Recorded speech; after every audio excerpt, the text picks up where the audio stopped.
మనూర్ మండలంలో కళ్యాణలక్ష్మి షాదీ ముబారక్ పంపిణీ.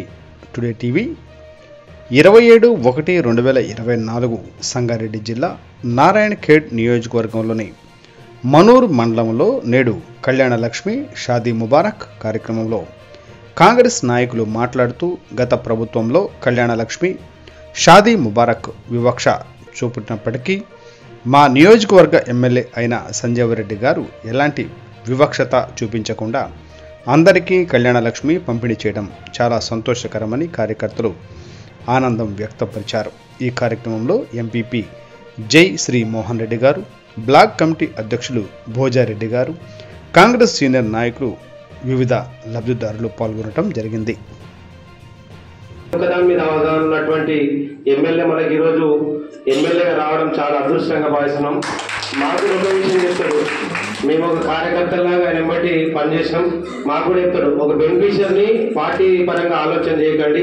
ఒక బెనిఫిషియర్ నిజంగా ఆయన పేదవాడు ఉండి నిజంగా గరీబ్ ఉంటే ఆయన ఖచ్చితంగా ప్రభుత్వ పథకం అందాలనే ఒక ముఖ్య ఉద్దేశం.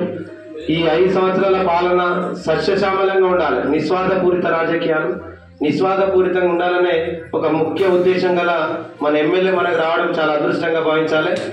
కొన్ని చిన్న లోటుపాట్లు ఉన్నాయి. ఇంతకుముందు మేము కూడా పార్టీలో పనిచేసిన మాకు కూడా ఇబ్బందులు పెట్టారు, మాతో పాటు ఉన్న కార్యకర్తలను కూడా ఇబ్బంది పెట్టారు. అది మా మనసులో ఉంది. వాస్తవానికి ఒక్కొక్కరికి ఈరోజు వచ్చిన చెక్కులలో మీరు ఆశ్చర్యపోతారు. 5 సంవత్సరాలు 4 సంవత్సరాలు ఆపిన చెక్కులు కూడా ఈరోజు మన సార్ దృష్టికి తీసుకొని అవన్నీ కూడా ఆపొద్దనే ఉద్దేశంతో అవన్నీ కూడా ఫాలో అప్ చేసి ఈరోజు ఆ చెక్కులు రావడానికి కారకులేదు. ఎందుకు 4 సంవత్సరాలు ఎందుకు 3 సంవత్సరాలు ఆగినాయి అనేది మీరు ఆలోచన చేసుకోవాలి. అవి ఎవరు? మా కార్యకర్తలు వాళ్ళు ఆపి మాకు కూడా కొంచెం బాధ ఉంది సార్. నిజంగా వాస్తవానికి చెక్కులన్నీ కూడా పక్కన పెట్టేసి ఎవరైతే మాకు ఇబ్బంది పెట్టిర్రో వాళ్ళ 2 లక్షల చెక్కులన్నీ కూడా ఆపుదామని మేము అంటే కూడా సార్ అట్లాంటి విషయాలు చేయొద్దు. మనము వాళ్ళు చేసిన తప్పే మనం కొనసాగిస్తే వాళ్ళ రాజకీయాలకు మన రాజకీయాలకు వ్యత్యాసమైనట్టు ఉంటుంది. కాబట్టి అట్లా ఎక్కడ కూడా ఉంచాలన్న ఒక ముఖ్య ఉద్దేశం. సార్ నిజంగా గొప్ప ఆలోచన చేయడం మన అందరూ అదృష్టం. అట్లాంటి ఆలోచన లేకుండా ఎవరు బెనిఫిషియల్ వచ్చినాయో అందరికీ కూడా ఇచ్చేసేయండి. వాస్తవానికి ఇంతకుముందు ఎంత జరుగుతుంది తెలుసా? 4 చెక్కులు వచ్చినాయనుకో ఊరికి పోయి పెట్టేది ఒక పెద్ద ప్రోగ్రామ్, దానికి 15,000 ఖర్చు పెట్టించినట్టే చేస్తుంది.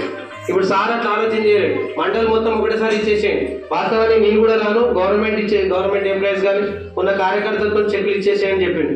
కానీ మండలి ఏ ప్రోగ్రామ్స్ ఇప్పటి వరకు రాలేరు, మన మండలితో కోఆర్డినేషన్ లేదు సార్ అని చెప్పేసి ఈ ప్రోగ్రామ్ పెట్టుకున్నాడే కానీ సార్కి అట్లాంటి ఉద్దేశం కూడా ఎక్కడ లేదు.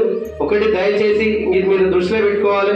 కొంతమంది చాలా విధాలుగా చాలా రకాలుగా మాకు ఇబ్బందులు పెట్టారు. ఆ ఇబ్బందులన్నీ కూడా ఇక కొనసాగించము. అట్లాంటిది ఏది కూడా ఉండదు. ఒక సుశ్యామలమైన పాలన జరుగుతుంది. అదంతా దృష్టిలో పెట్టుకొని మంచి ఉద్దేశంతో మంచి కార్యక్రమాలు చేసుకుంటూ పోదామని తెలియజేసుకుంటూ ఈ అవకాశం పెట్టినందుకు ధన్యవాదాలు తెలియజేస్తున్నాను.